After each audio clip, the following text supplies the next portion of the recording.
Bonjour chers élèves, aujourd'hui on va faire une séance d'évaluation de la lecture et compréhension.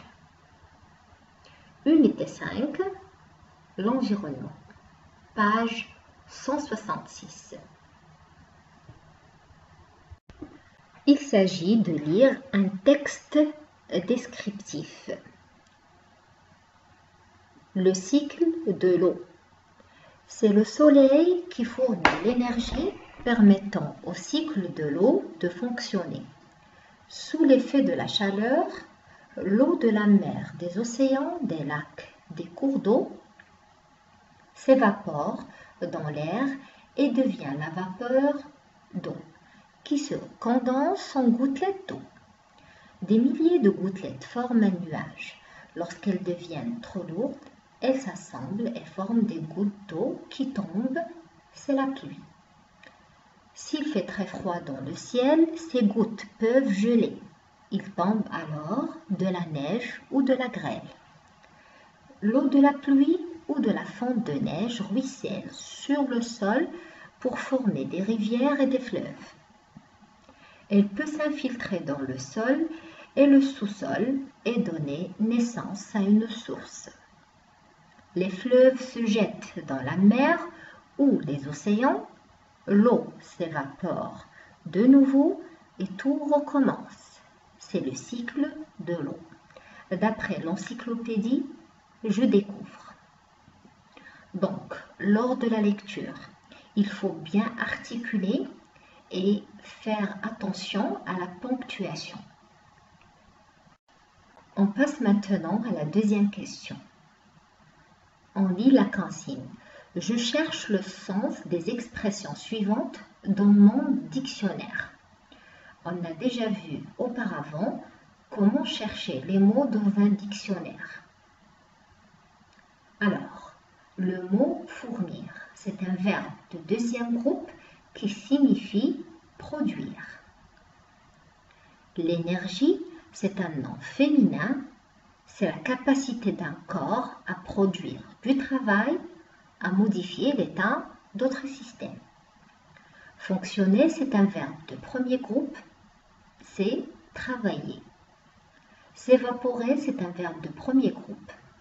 C'est un verbe pronominal, c'est transformer en vapeur. Se condenser, c'est un verbe de premier groupe, aussi c'est un verbe pronominal, c'est passer de l'état de vapeur à l'état de liquide ou de solide. S'infiltrer, c'est un verbe de premier groupe, c'est aussi un verbe pronominal et veut dire pénétrer.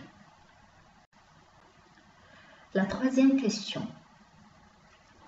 On nous demande de décrire le cycle de l'eau. On a schématisé la réponse comme suit. Je vous explique.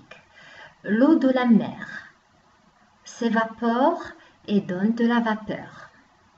Cette vapeur se condense et nous donne des gouttelettes d'eau. Ces gouttelettes s'assemblent et nous donnent ou nous forment un nuage. Ces nuages deviennent lourds et avec le froid donnent des gouttes d'eau. Ces gouttes d'eau tombent sous forme de pluie et lorsqu'il fait très froid, ça nous donne de la grêle ou bien de la neige. Après, la fonte de la pluie et la neige ruissellent et s'infiltrent dans le sol, ce qui permet de nous donner une source d'eau. Cette source d'eau forme des fleuves et en fin de compte, ces fleuves se jettent dans la mer ou bien dans l'océan. C'est pourquoi on l'appelle un cycle de l'eau parce qu'il recommence à chaque fois. Quatrième question. Comment se forment les rivières et les fleuves?